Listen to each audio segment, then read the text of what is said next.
All right, so the first thing that we're going to be doing, the first thing I'm going to show you is how I use a series of movements and motion to get Finn's mind and attention on me, rather than using a lot of external motivation like corrections or rewards at this moment, and that's the important key. Later on, to clean things up, I will use a little bit of pressure, a little bit of reward to communicate the smaller idiosyncrasies as to where I need Finn to be. But in order for him to get it right now, I'm just doing some basic work.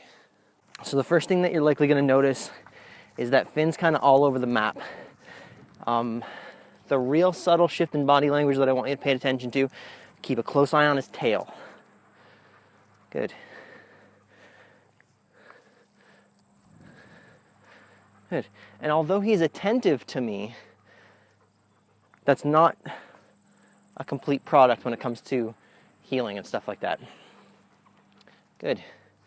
So the first movement that I'm using is away from him. So I'm turning away. So he's heeling on my left, which means it's an about turn away from the dog. So in this case, I'm turning right. If I was walking the dog on the right, it would be a left-hand turn. I don't inherently care what side the dog heels on. Left is historically the competition side, so most people will teach you the left-hand side heel.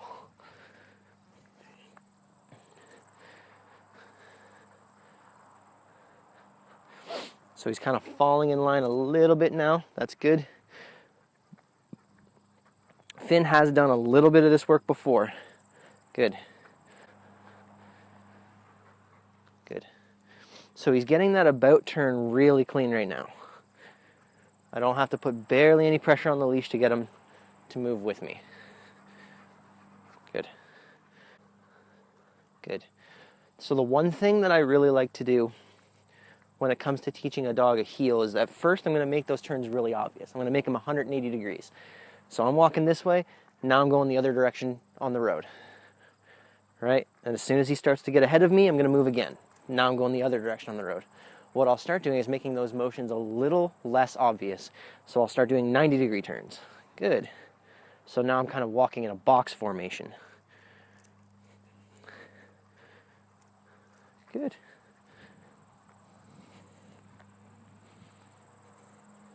Good. The less subtle I can make these turns gradually, the better it's going to be. The cleaner his heel will be. And that's getting pretty good already. Good. And then I'm going to stop and a little bit of pressure for the sit. Now I'll come a little closer to the camera to show you what that pressure looks like up close. It's incredibly subtle. So I'm holding that with 2 fingers really intentionally. I'm hoping that on the camera you can pick up how subtle that was. Once he starts to move cleanly, once he starts to get into motion cleanly and he's staying with me really easily, not a whole lot of fighting with it, I'm going to start adding in a command to let him know what that is. That whole sequence that I just taught you, that behavior that I just taught you, this is what it's called. And I introduce that by giving the command and then I move, right? And that's the only time I give it. I don't give it to him when he starts to forge. At this stage in the game, if he gets ahead of me, the correction is simply changing directions or using one of the motions, one of the movements, right? The either 180-degree turn, the 90-degree turn, or what we'll talk about in a moment, the inward turn. Finn, heel. Good boy. I'll get him back in the mode because he kind of rested a little bit there, so I'll use a combination of those movements. Good. And if he turns out at this stage of the game, I'm not super upset with that. Heel. That's going to be a kind of a thing that will progressively get clean, but that's not one of those things I'm going to nitpick about. Good boy. Good job. I know. You would much rather play than doing this slow, boring stuff. Good.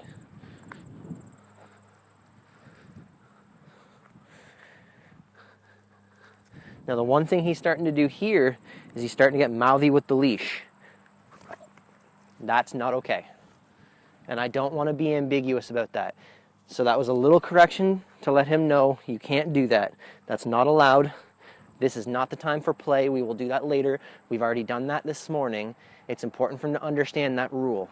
If I'm clear with that rule right out of the gate, it's something I will not have to struggle with in the future. This movement pattern, these 90-degree and 180-degree turns, are all meant to get Finn understanding what heel means, where he needs to be. Good. Finn, heel. I need him to understand that right in that little sweet spot off my left leg is exactly where I want him to be. Good boy. At this stage of the game, you might be wondering, why am I not saying sit when I'm asking him with the leash to sit? And it's because I want that sit to become something that he does without being asked to do. In a heel, it's very structured. So like, I'm a huge proponent of, good boy, of the dogs having freedom, having liberty, having a lot of room to move. But this is a skill set that when I'm teaching it, I need him to understand that like it's for those moments where I really need you under control. It's for when we are downtown. It's for when we are moving in an area that just does not permit you to have that much liberty. So there's no sniffing, there's no exploration, there is move with me, sit with me, you're in a military march. And that's kind of the whole point of the heel as far as how I teach it. Heel. And just like I said before, at this stage of the game, the correction for not heeling is simply a turn, right? I'm not popping him with the leash. I'm not giving him any big corrections right now because I'm teaching him the skill, right? The skill is be mindful of where I am, stay with me, and if you step out of position, you'll feel that little bit of pressure on the prong collar, but it's not so much that you would even really consider it aversive. So I'm going to start introducing the inward turn now. Good boy. Up until now, with him on the left, I've been turning this way. Now I'm going to start turning this way. And it's not going to be as sharp a turn as the other ones have been. So I've been doing exactly 90 degrees or exactly 180 degrees this whole time, leading up to this point. When I start to do inward turns, though, I'm going to start it with more of a curve to it. So it doesn't look necessarily like a cutting off the dog, but I'm curving into him. And here's what I'm looking for. As I start to turn into him, my expectation is he's going to try and bolt out in front of me. With the gentle turn that I'm going to be doing, he's going to learn how to get out of my way, how to yield space to me. It'll look something like this. Heel. So I'll start this way, and I'll start a real gentle turn into him. Now see, he's pushing forward.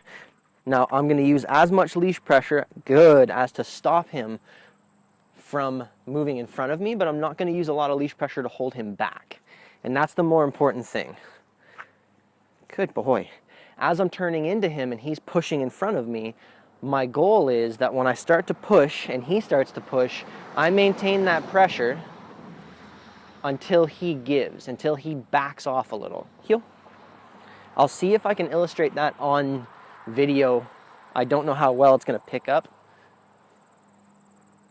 So I'll start my easy turn into him. So he's pushing into me, away. Good. And there was that yield moment. He kind of like backed off and looked at me a little, like, what are you doing?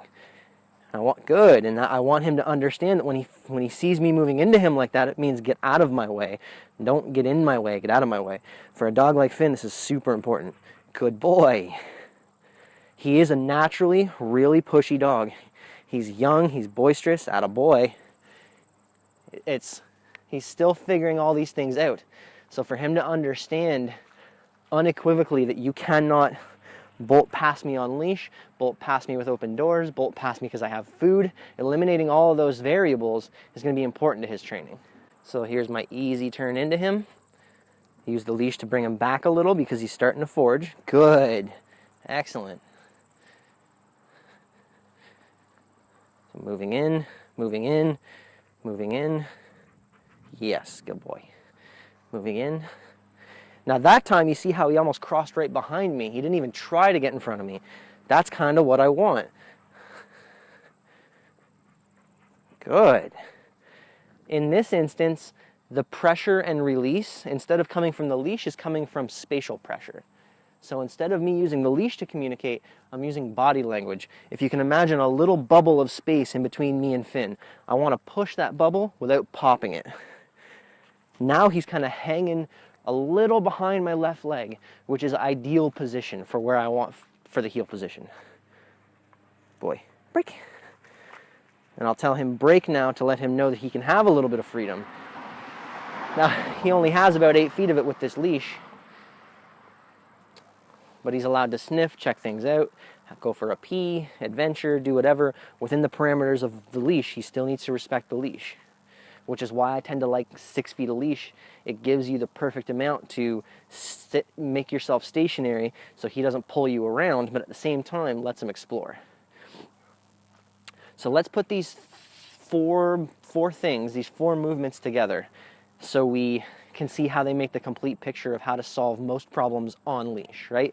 There's the 180-degree turn, the 90-degree turn, the stop and sit, and the yielding, the inward turn. And distraction is going to be run by my neighbors, Great Pyrenees. So in starting the heel, I don't tend to just start walking and then turn. I want to start the dog in a half-decent heel position. Heel. So there's our 90-degree turn,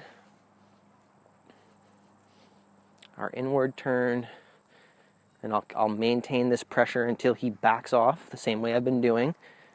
Good. Our 180-degree turn, our stop and sit.